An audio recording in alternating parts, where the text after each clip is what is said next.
Recording in progress. All right. Hey, Rockroom. Y'all got me? Yep. Cool. Yep. To this time on my Dirtman's report, I did something way different than I am used to, and you'll see what that is. But I think it came out really well, and I would just like to introduce who are in the room tonight: Ed and Marianne Charles, who are absolute legends in the central Pennsylvania region. It was an honor to film with them. So, without further ado, let me share my screen and show you my report. Give me 1 second. And here we go.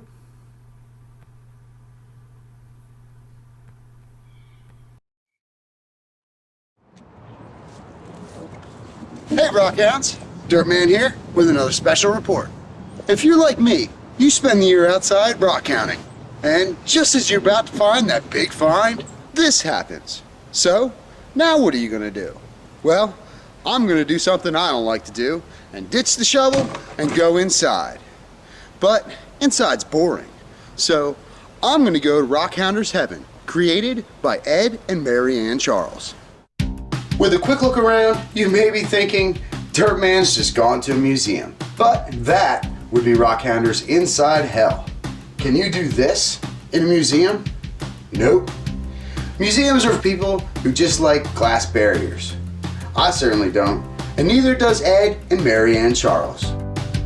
Museums also have museum quality specimens. The stuff the Charleses throw out ends up in museums. Everything here in heaven has national treasure status. Just look at the little rock shop out front.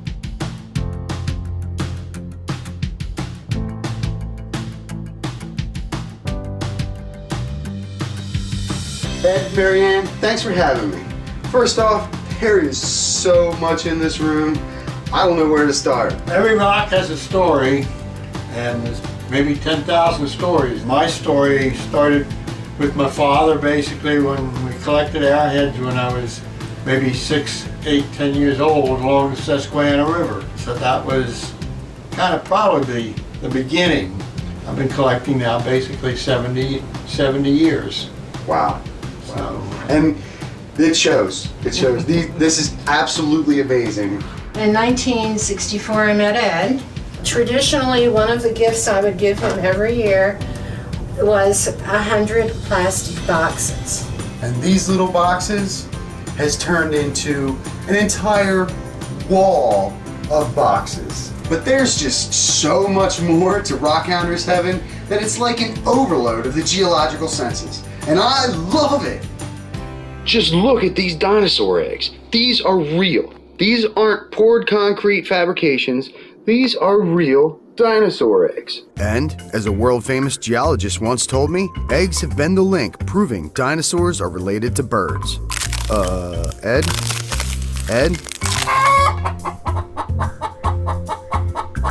So y'all ever considered charging admission? I mean, this place is amazing. I think you get rich real quick. no? Yeah, I wish. No. Oh, I hear you have to dust all these rocks. What do you think about that? So Marianne, what's your personal favorite in this awesome collection here? Celestine Crystals. It was first located or found ever anywhere. It was in Pennsylvania. And back in about 2002, 2003, when I was teaching Pennsylvania history and science, it was brought to our attention that Pennsylvania does not have a state mineral. So my children, who were in 4th grade at that time, decided, with my help, to start a little campaign to make Celestine their state mineral. The children wrote letters to the state senators, state representatives. We did press conferences. It was quite an involved project. The bill passed the House of Representatives unanimously. When the bill was sent to the state Senate, one man stopped it. He refused to speak to the kids, and he let the bill die. That's a shame. And you'd think we would. I mean, with the mining history and the amount of minerals and gems that come out of this state, you'd think we would have something. Yes, you would. Yes. So, Ed, what would be your personal favorite out of this massive collection? As I say, there's 10,000 of them. It's all of it. I have a piece of probably the dullest looking stone you can get, but it's from the Alendai meteor shower. It fell in Mexico. That specimen is older than our solar system at 4.6 something billion years old. So that one little stone was before any of these stones existed. A lot of history behind this. Yeah, that's seen more stories than any of these rocks I've seen. Yes. So, are there any rocks you don't have? Nope. Nope. No way. Did we miss anything? Absolutely. But is any one person ever supposed to know the true bounds of heaven? I don't think so. So, I'd just like to thank Ed and Mary Ann for letting me spend a little time in their nirvana. Thanks, Mary Ann and Ed. Thank you for Thank you. coming. Enjoyed having you. I'm Dirtman, and that's my special report, bringing the geology to you. From here at Rockhounder's Heaven, back to you, Jerry.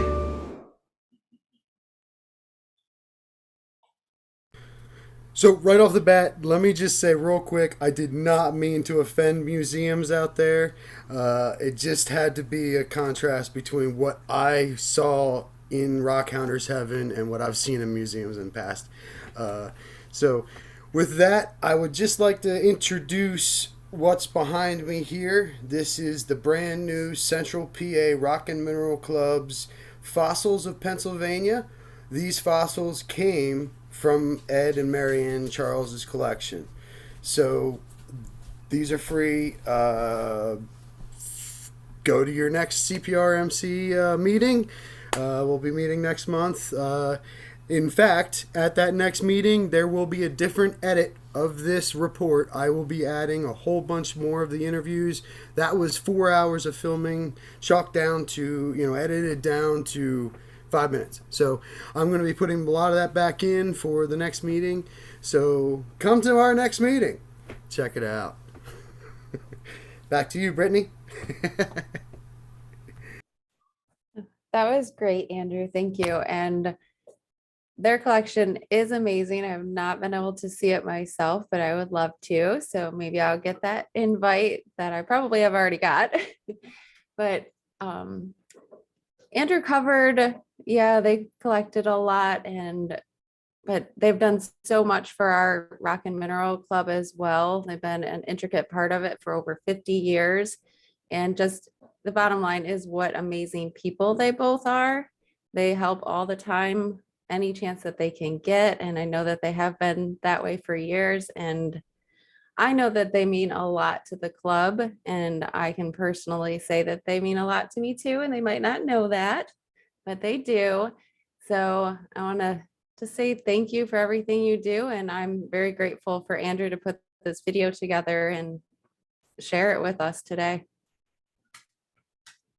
All right, wonderful. I think we give them a round of applause, everybody, for Andrew and, of course, the Charleses, who I've known for many, many, many years also.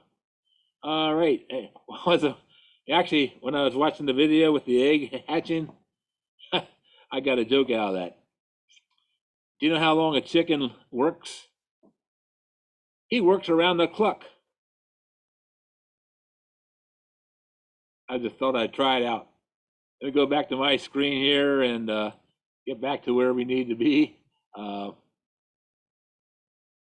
Let's see, where are we at? There we go.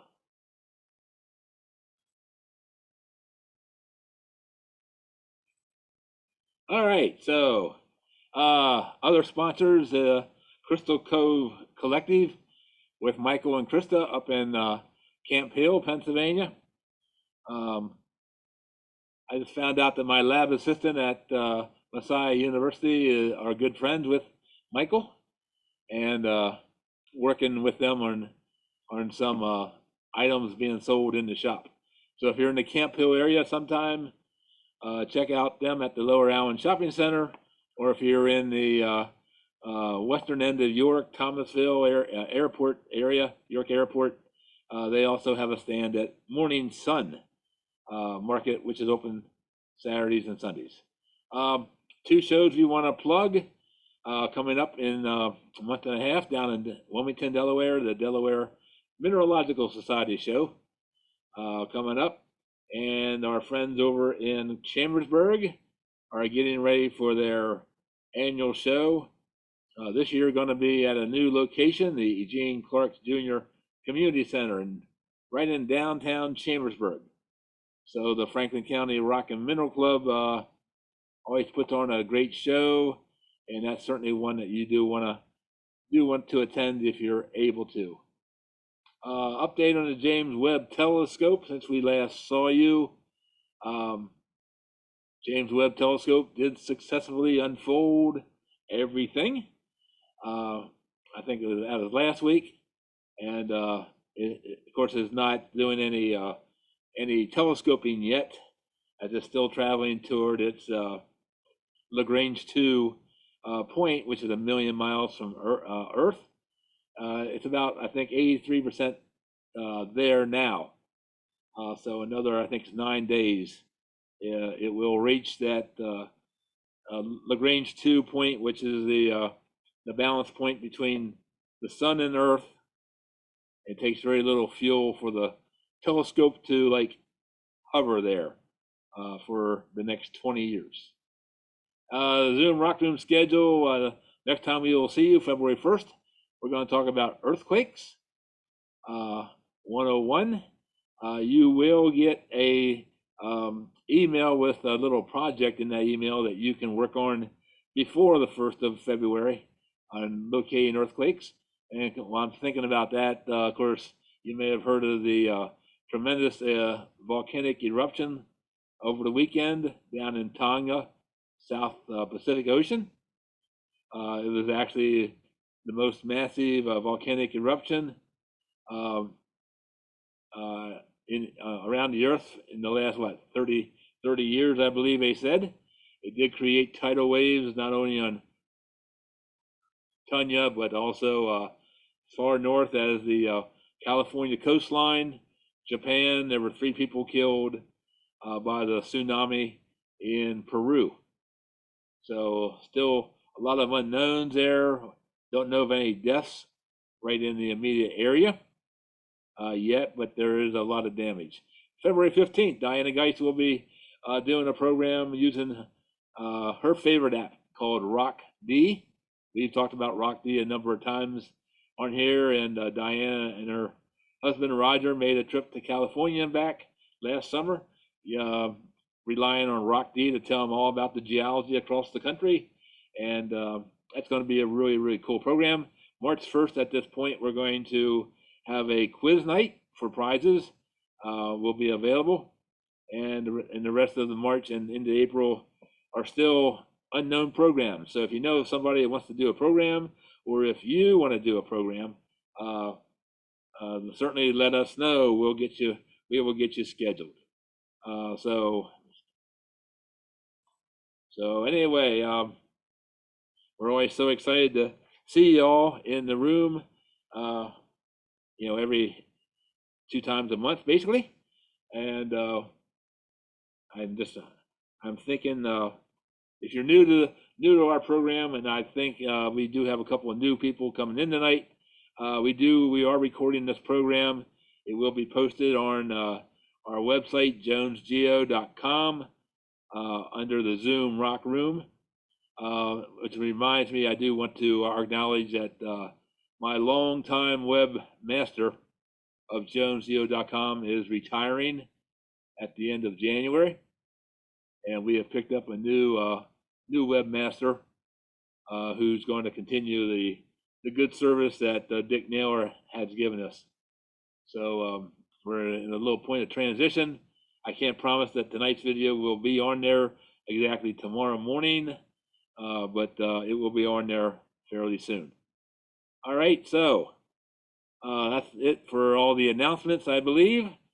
And it'll be my pleasure to introduce our speaker. We've been looking forward to this program for a few months because several of you have been to this site.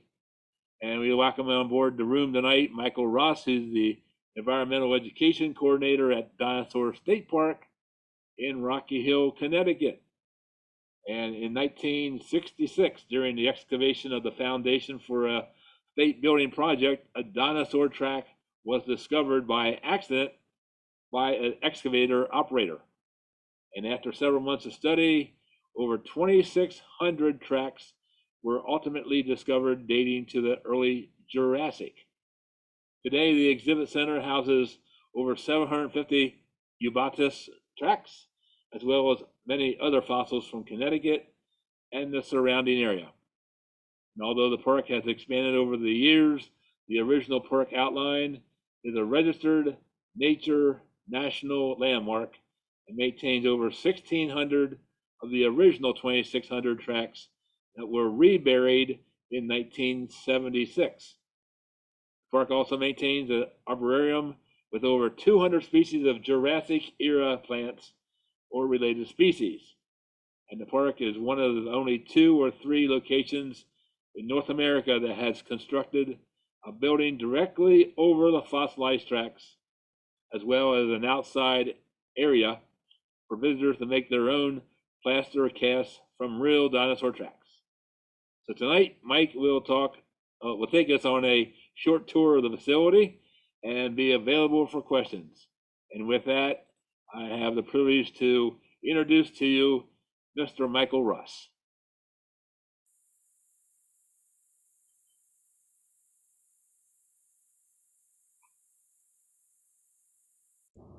All right, can you hear me now? There you go. Okay, perfect. All right, Jerry, thank you very much. Yeah, my name is Mike Ross, and as Jerry mentioned, I'm the Environmental Education Coordinator at Dinosaur State Park. So what I thought I would do is kind of take you on a very short history of the fossils that have been found in Connecticut that we have here, go through some of those, and then we'll eventually end up on that trackway that was discovered in 1966. Now, to do that, though, I'm going to actually get up out of the seat, and I'm going to walk around the museum. So I'm actually going to switch devices real quickly, and so just bear with me as I do that.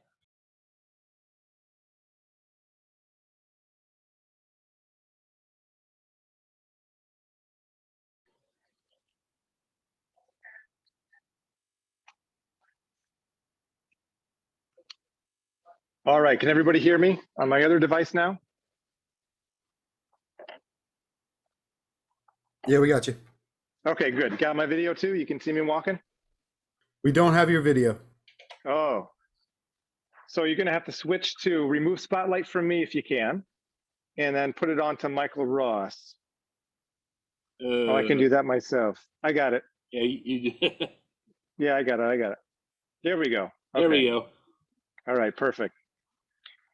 Okay, so let me just spotlight me here if I can, so we don't lose me again.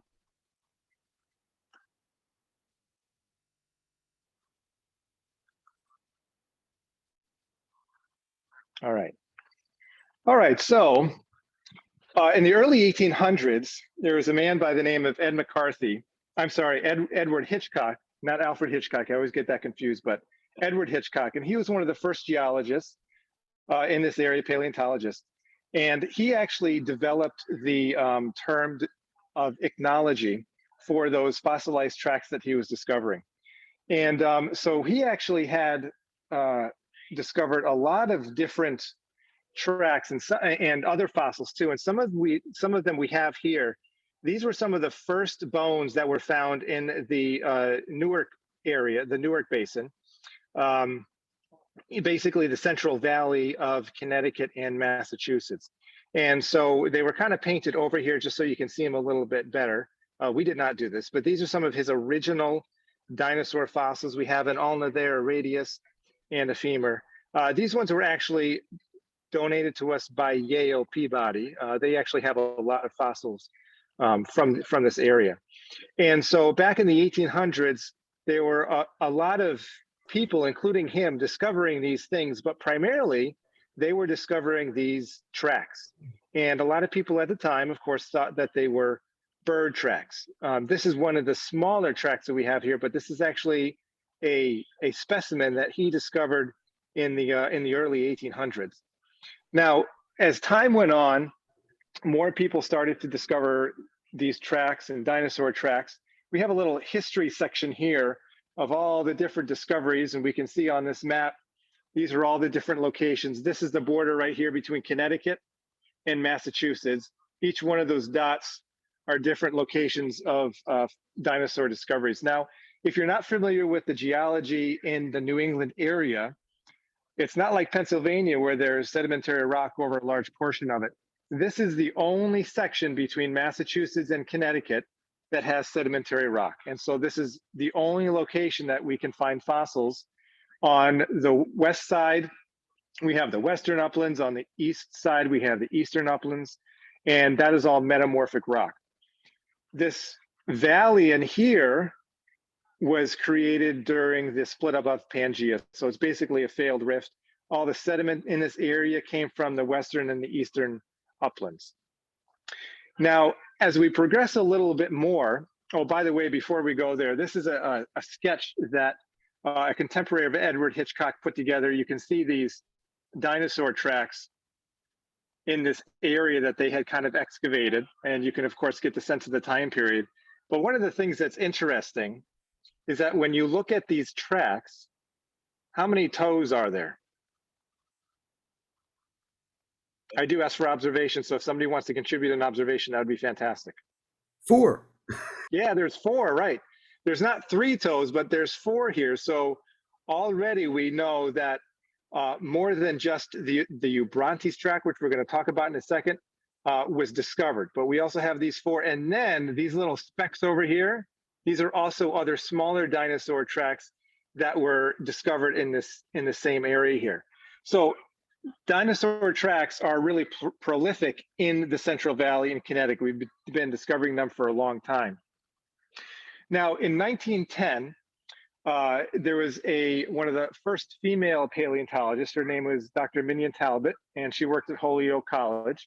And this is a portrait of her. She was out walking, and I'm going to walk right now to a different location to show you something. She was out walking with a friend in Massachusetts, and she saw this boulder, and she saw something white kind of sticking out of it. And so she stepped up to it, and she saw this in that boulder that was just randomly in the woods. It was an erratic in the woods. Now, as we can see, let me just rotate this. Hopefully I'm not sideways. Okay. Am I still right side up? You're good. Okay, good. So we can obviously see that she found a skeleton of a dinosaur. Now it's missing the head. There's a big space in here where there are no bones, and then kind of the tail portion, literally the tail, and then some of the rear end bones are over here also. So this is one of the first dinosaur skeletons to be discovered in the area. It wasn't too far away from Dinosaur State Park. As was mentioned, Dinosaur State Park is in Rocky Hill, which is approximately in the middle of Connecticut. Now, this species in particular had never been discovered before, and so she was able to describe it. However, because she was a female paleontologist at the time, she could not publish. So she had to talk to one of her colleagues at another university in order to publish this information. But she discovered this, she described it, and she named this dinosaur Podokesaurus. And so this dinosaur was about the size of a chicken. Now, dinosaur bones are not often found in the Central Valley. This is a unique example. There was another larger skeleton that was discovered in Connecticut, in the Manchester area.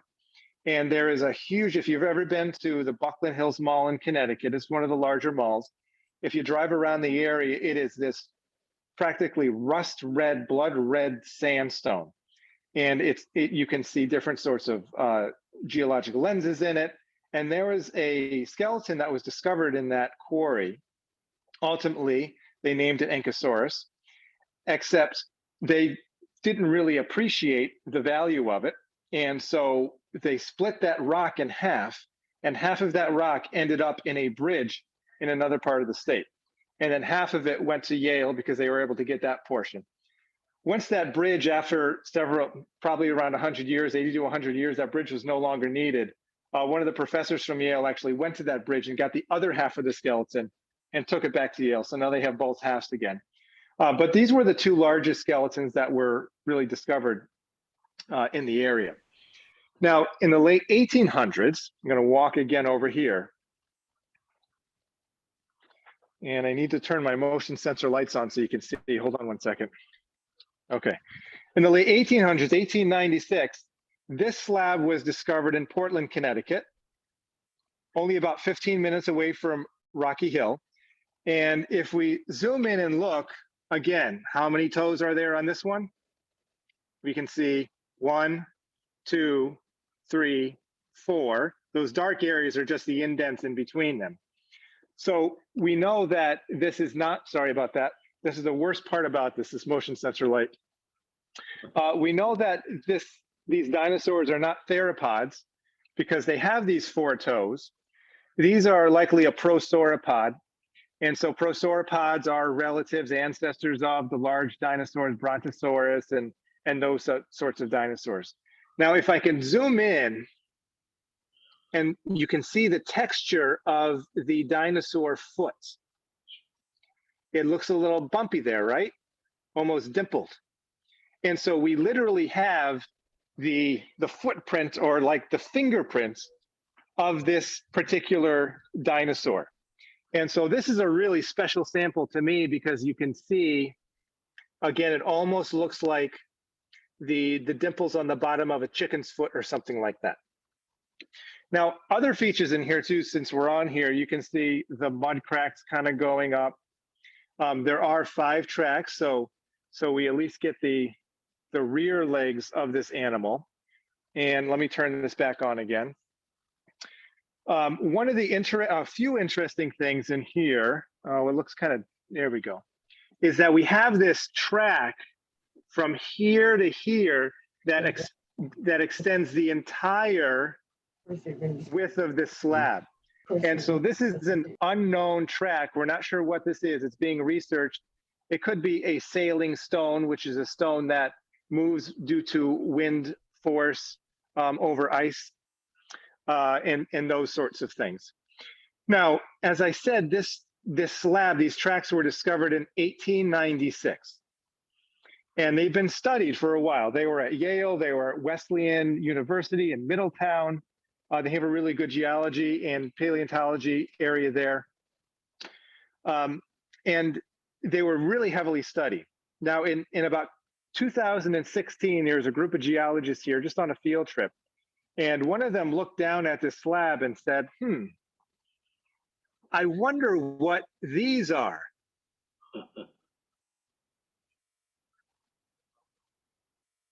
Up that way. Let me turn my light on again. And if you look, you can see 2 large back leg prints. You can see 2 smaller ones in the front, and then you can also see a tail drag right in the middle. And so for over 100 years, this slab was being looked at for those tracks, which are those larger tracks. Over here, those are called autozoum tracks. And then in 2016, just randomly, they discovered these other tracks here. And these tracks are likely from a small hopping mammal. And so in this slab alone, we have a fairly large prosauropod, probably one of the largest at the time, and then a very, very small hopping mammal. You'll notice it almost looks like a miniature bunny or some other rodent. And so I really appreciate this slab for a number of reasons, all the reasons I said before, but when students come here, I really show them and help them to see that everything about dinosaurs, about these fossils has not been discovered. You can look at something today and find something that nobody has been able to see for over 100 years. And so it's really kind of special. So we have a whole bunch of tracks here, and you'll also notice each one of these slabs has different tracks. You'll also notice that besides for this one here, there's no glass around them. So not all museums have glass around their artifacts. And so we really try to showcase the Growlitor tracks here, the Anemethus. I'm going to show you some others close up so you can see what they look like. We also have some invertebrate tracks here too. You can see some sort of millipede or something going along there. And so we have in Connecticut, these are all found in Connecticut or Massachusetts. We really have a lot of different kinds of tracks to help us to really see what the ecology was back then and all the different types of animals that existed. So let's fast forward now to 1966. So in 1966, we mentioned that there was a state building that was being constructed. And one of the excavator operators who was working flipped over a slab and he saw something like this. So these are those tracks that were discovered in 1966. Again, if we count the toes, 1, 2, 3. So this one has 3. This is a Eubrontes, and so therefore it's likely a theropod dinosaur. And we of course have the other side too. Now, after that first one was discovered, he fortunately did tell his supervisor. His supervisor did not say to keep it under wraps and not to tell anybody. But other researchers, politicians, other directors of museums came down and really tried to stop some of the work so that they could see what we had here. And when all is said and done, after several weeks, they discovered, as we said, over 2,600 tracks. Now, you can't really see detail around this whole thing, but all the lighter area there, that's all the trackway. These were aerial photos, well, semi-aerial photos. As I zoom in, if you were here, and which is one of the reasons to visit, you can see all the different tracks throughout the entire area. So over 2,600 tracks. They also tried to trace them and see which direction the individuals were going so they could find individuals walking across. I don't know the exact number, but there are several semi-complete paths that show individuals walking from one side of the trackway all the way across to the other. So clearly this is not just one track here and another track over here. The entire area is literally filled with tracks. And I always find this interesting, but I'll show you the technology that they used in 1966 to photograph all of the tracks. Here's the Jeep, here's the ladder, here's the photographer, and then you can't see it, but there's a line that goes back this way that's attached to the Jeep to hold it up. So there were no drones at the time, they didn't use helicopters. It was literally a man on a ladder on a rope photographing the tracks. So that's how they did this one, and then they just literally put the photographs next to each other and took a larger photo of them. So Dinosaur State Park has really been a large part of the geological history of Connecticut. Here's in the 1970s, some university students working on the tracks, trying to uncover more of them. We have kind of another photo here of the entire trackway there, and again, people uncovering them. Now, the state didn't really want to make it into a state museum. They wanted to build their state building on it. After a lot of push from the citizens of Connecticut, especially children writing letters to the state of Connecticut, similar to what they did in Pennsylvania in your story there about having the state mineral be established. Well, due to, in large part, of those students writing letters, the state agreed and they developed Dinosaur State Park. And so at that point, they moved their lab down the street and it became a state park, and they actually did build this bubble building over the area so that visitors could walk in and see the dinosaur tracks underneath there. Now you'll notice that the rest of the trackway was still exposed because they were planning on building a large building over this area here. Well, as is the case, no matter when you live, there wasn't enough funding for the large building. So they had to rebury these in 1976, just leaving this bubble building. Well, if you've ever been in a bubble building, it's very hot and it's inflated with fans blowing dust around.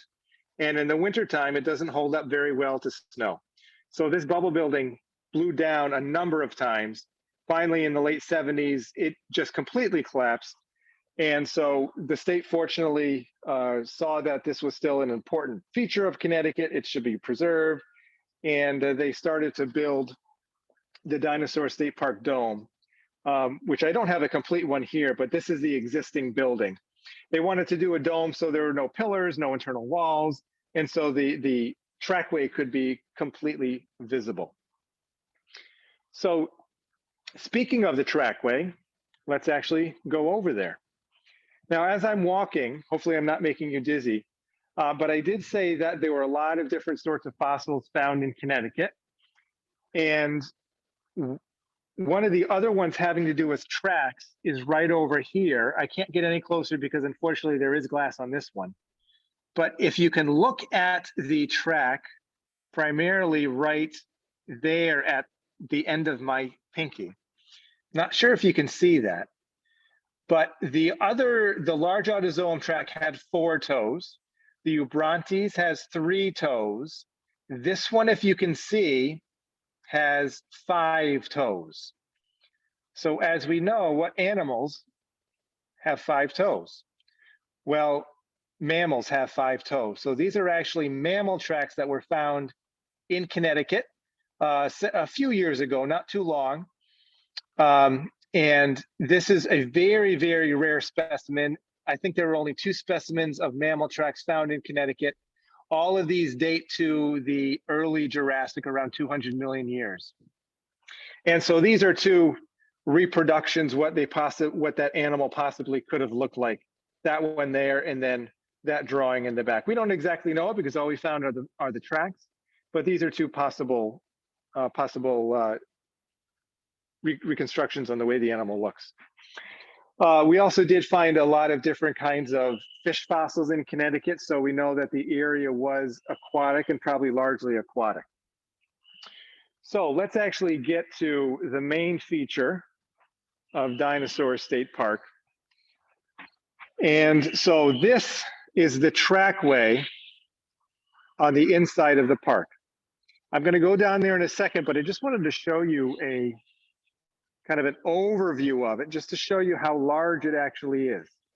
So over 2,600 tracks were discovered ultimately.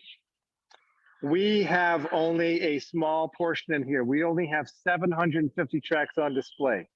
Again, the rest of them were reburied in 1976. So let me go down there and I'll show you a couple features of these tracks. And if anybody does have any questions, please feel free to throw it in the chat, or I don't mind if you unmute and just give me a shout out. The only thing is I cannot see the chat, so if somebody else can help me with that if possible. So this is one of the better specimens. It's a little hard to see because of the shadow, but I thought you might be interested to see it close up. Because yes, we can certainly see 1, 2, 3 toes, so we know it's a theropod. We can even see a claw mark there. We can see a claw mark there. This one doesn't have a claw mark. But if you look at the patterns on the bottom of this track, you could probably hear some growling in the background. Those are sound effects. How would you describe this pattern here? Any thoughts? Folded skin wrinkles? Yeah, it looks like it's folded skin wrinkles. Yep. Any other thoughts?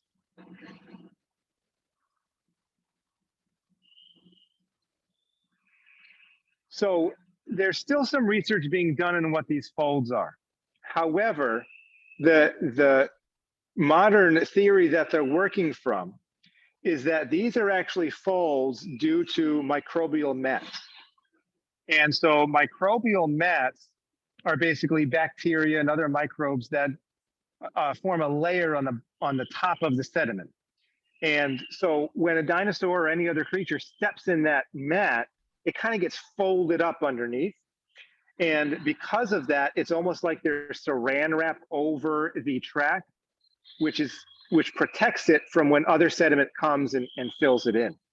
And so what I've been told is that whenever you see these folds here, and we see them on a number of the tracks, it probably is an indicator of some microbial mat, which certainly went into preserving these tracks better than in some other locations. But it could also be folded skin too. Again, we weren't really there, so we don't know. So I'm going to go to the other side over here. And so we can get kind of a closer look at these. It does kind of look like a mess sometimes, but if you're actually here and you go down onto the trackway and you just take a few minutes to get used to everything, you start to see these features besides just all of these shadows and all the bumpiness that we don't really know what some of these features are. So for example, we have this track over here. So we have 1 toe, 2 toes, 3 toe, but then we look over here. What is this? We're not exactly sure what that is. And so when we find these features like this, what we try to do is to see if we can find another one up there or behind to see if it's actually an animal walking. Now, it's a possibility that these are manus prints. So those would be the front hands, so to speak, of this dinosaur. But again, we're not exactly sure what they are. Now, I want to show you an interesting thing. Let me see if I can find a good example of it, as I'm walking around here. All right. Yeah, I can't seem to find one right now. Oh, this is probably a good one. Okay. So let's look down here. We kind of see this mess of rock, but we can see that there is some outline on this side. There's some outline over here also. And then if we look over here, there's an outline that almost looks like this is the front toe. These are the side toes over here and then coming back this way. Except it's all kind of messed up and filled in. Well, we call these pancakes. And the pancakes are referring to tracks or the sediment in the tracks that we weren't able to separate out. So that's why it looks like a track, is because this was one of the upper layers that we could not separate and pull out. And in order to do so, it would have damaged the track so much that they just kind of left it in there. But as you saw before, some of these tracks are really, really high quality, and you can see very clearly where they were able to separate those tracks. Well, one of the reasons that the researchers back then were able to separate the tracks is because there was this thin layer of mica on top of the surface, which acted kind of like a flour does when you're baking. And so it allowed that layer to be separated very, very easily. You also may notice that everything is sloping down this way. On the other side of West Street, which is where Dinosaur State Park is located, there's what's called an eastern border fault. And that is where this surface kind of collapsed down, and then that fault is the other side of it. This obviously at the time that everything was laid down was very, very flat. But as Pangea split apart, things cracked. And so through all that time period, it kind of settled a little bit. One of the other interesting features I wanted to show you too, yes, we can see the track here. We can see the track all the way over there. Yeah, those tracks are boring. Not really. But then we have this here too. We have this, and we have that. So what is that? Well, let's see if we can find another one.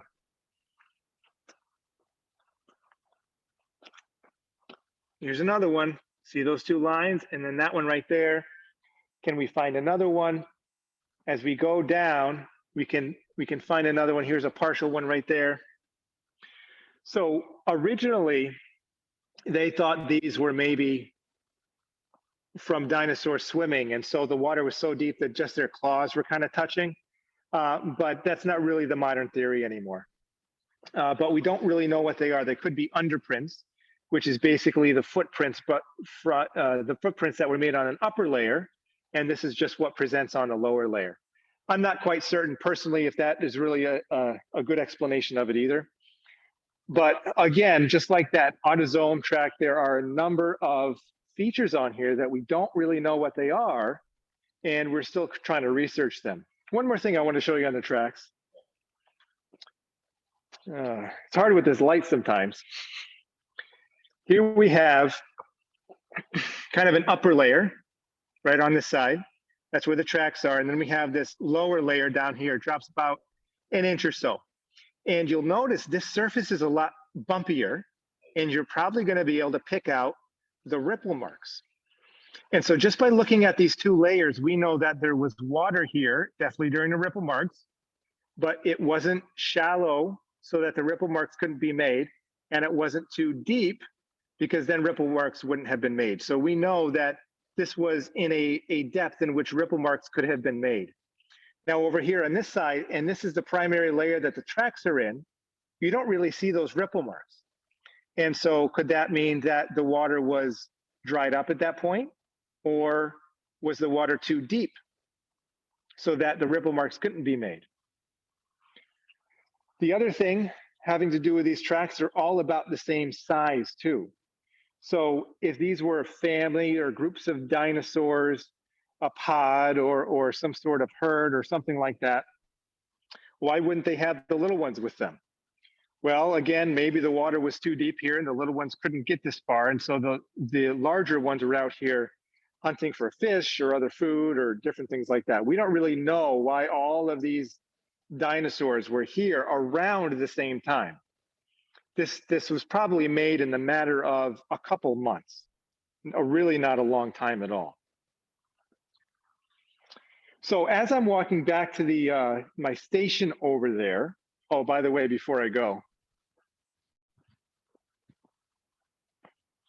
does that look familiar there? Yep. Yep, there's the Rudiodon. And we also have a Metoposaurus over on the other side too. All right, does anybody have any questions?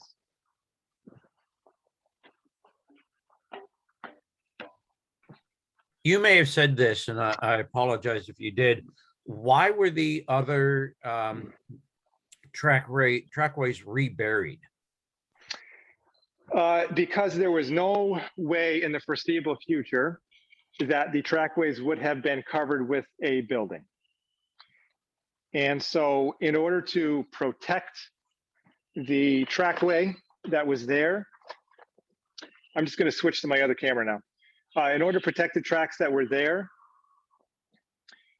they had to rebury them to protect them from the elements. And so they covered them with plastic, foam, and then 2 feet or so of sand. Is there any plan to unbury?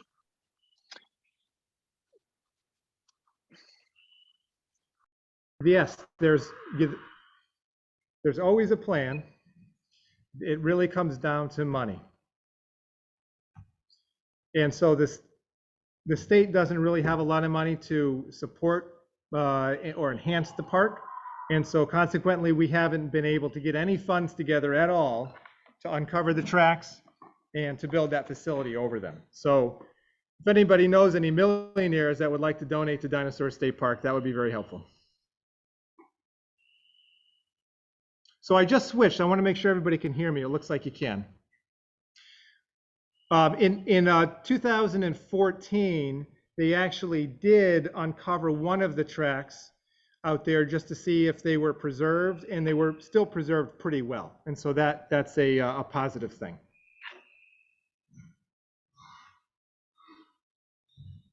So can you see me right now, or are you showing somebody else? No, I see you. Okay, all right, great. Okay, so are there any other questions at all? Does walking on the dinosaur tracks harm them? It would if we allowed every single person in here to do that. But as it is, we don't go down there all that often. And when we go down there, primarily, we wear socks or shoes that don't damage the tracks. And so I go down there maybe once or twice a month. And so it really doesn't hurt the tracks all that much. Okay, thank you. Yeah. Do you have a list of the Jurassic Garden plants available somewhere online or something? Yeah, I do have a list of some of them. Like you probably heard, there's over 250 species, so I don't have all of them. But I could get you a list. Unfortunately, we probably don't have an updated list. So I've been with the park for about 2.5 years, and I'm still trying to get all of that stuff together because there's been a lot of things happen over the last 15 years at the park. So I'm trying to get everything together and reorganize some things. That would be great to see. Yeah, so if you want to, I guess I could email it to Jerry and then he could send it along to you. Or you can email me directly also if you wanted to do that. I can give you my email address if you wanted to write it down, or Jerry also has it too. Yeah, I have it, but okay. Or we could write it down. All right, my email is michael.p.ross@ct.gov, and I just put it in the chat too if anybody wants to look at the chat. But it's Michael, MICHAEL .p.ross@ct.gov. Thank you. You're welcome. And so I showed you just a portion of what we have here. It's not a large building, but it has a lot of things in it. We also have some live animals here to help demonstrate the similarities and differences between modern reptiles and dinosaurs. I'm hoping to eventually get some birds, which are modern dinosaurs, here at some point to help with that. Our goal is to help educate the public on Connecticut history and also the connection between the environment back then, the environment now, the climate, how it changes, all of those sorts of things. I can bring Gertrude the chicken that you saw tonight. Okay. That'd be great. Michael, for the ones that don't know the lay of the land, do you want to tell them exactly where Rocky Hill is? Yeah, so Rocky Hill is right on Interstate 91. It is exit 23 off of Interstate 91. It's about 10 minutes or so with no traffic south of Hartford. And so if anyone's going to Massachusetts or Boston, any of those areas, if you take 84 through Connecticut, you just hop on 91, go down a couple exits, we're there. If you take 95 up to 91, well, you're going to be passing us anyways on 91. So we're kind of in a good location. And unlike some of those locations out west in Utah where you got to drive hours and they're in the middle of nowhere, we're literally in the middle of the state, 10 minutes outside the capital and about literally 2 minutes off of the highway. We're in a really good location to visit. And the fees are minimal. It is free for 5 and under. It is $2 for 6 to 12-year-olds, and it is $6 for 13 and over. Thank you. Do you know, do they still have the movie or film that they were showing in the one exhibit room that showed the, I don't know how to describe it, like when the explosion was, that showed that the layer of sediment that collected when they thought the dinosaurs had expired? We probably still have the movie, but that doesn't ring a bell with the current movies that we do play. We play 2 movies pretty regularly throughout the day. They're actually produced for Dinosaur State Park, a 12-minute children's film about the fossils, and then a 20-minute long movie for a little bit older and adults. We don't get too much into the extinction. We primarily focus on the fossils, how they were formed, and kind of what it means for us today. I'm sure we still do have it. I'll see if I can go find it. We were very impressed with it. That's all I wondered, but it's Yeah. been a few years since we were there. Well, if you remember what the name of it is, that would be helpful, because we have a large room of movies and I haven't gone through them all. Wow.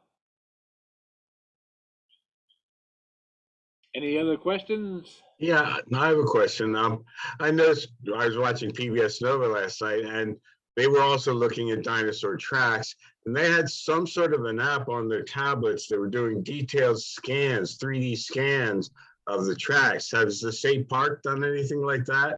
So you probably were thinking of photogrammetry, and so we do have a professor from Eastern Connecticut State University that has done that to the entire trackway. So we do have a 3D representation. I can also do photogrammetry too. So at some point when I get some time, my goal is to probably not do the trackway again, but we have a whole bunch of these smaller fossils, is to do the 3D reconstructions, put them into a database in which people can access them online. And so they can see all of the fossils. It's good for the general public and also researchers too, because instead of coming to Dinosaur State Park to look at this Batrachopus fossil, you can just download it and 3D print it and do your research that way. So yeah, it's a thing that more paleontologists are getting into. It's very useful. Wow.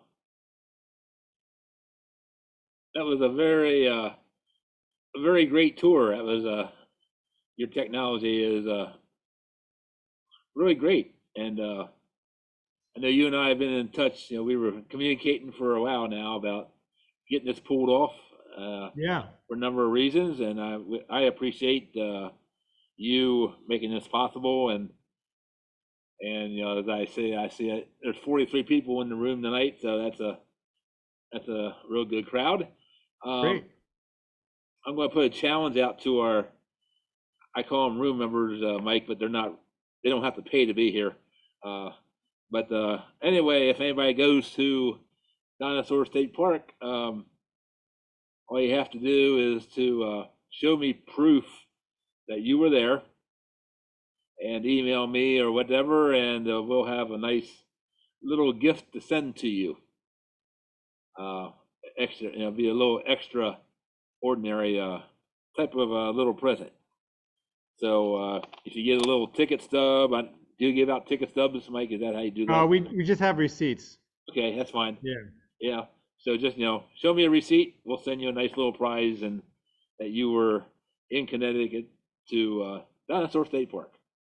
Now, I just want to mention one thing about that is we will be closed. The exhibit center will be closed March 1st to about August 1st of this year because we're getting our HVAC replaced. It's a lot longer than I had wanted, but it's been an ongoing problem for the last 15 years. And so finally, after 15 years, we're getting it replaced. So I can't complain too much. So the outside will be open. There are a few tracks outside that will be pulled out so the visitors can watch them. But the main trackway will be inside. And we'll have to see if we can do some quick tours in there also. But I just wanted to mention that. Wow, okay. Glad you did.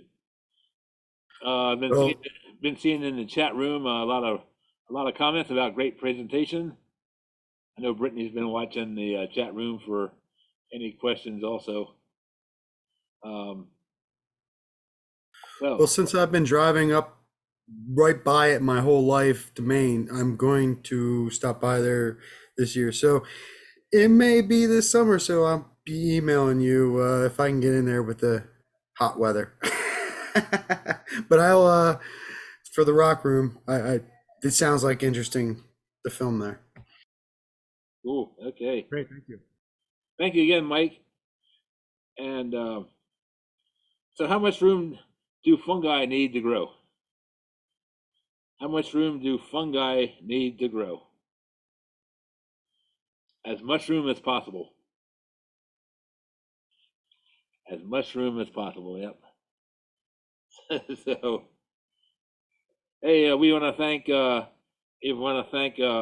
Ed and Marianne Charles for opening up their house for reporter Andrew to go in and see. Really, I know out of the 10,000 specimens, the word trilobite did not come up in the conversation, at least on the 5-minute clip, but Ed Charles has a phenomenal trilobite collection as part of that 10,000 specimen collection that he has. So anyway, so thanks to the Charleses and Andrew for putting all that together as his field reporting continues. And we're going to be back, as I said, February 1st to talk about earthquakes. And recording will be on the website as soon as possible if you want to share it with anybody or tell them to. I'll turn it back over to Brittany and she can close this out. All righty. Well, thank you very much, Michael. That was amazing. I was actually on my way home from a trip to Maine and saw the road signs. And of course, my eyes lit up. Wait a minute, what is this Dinosaur State Park?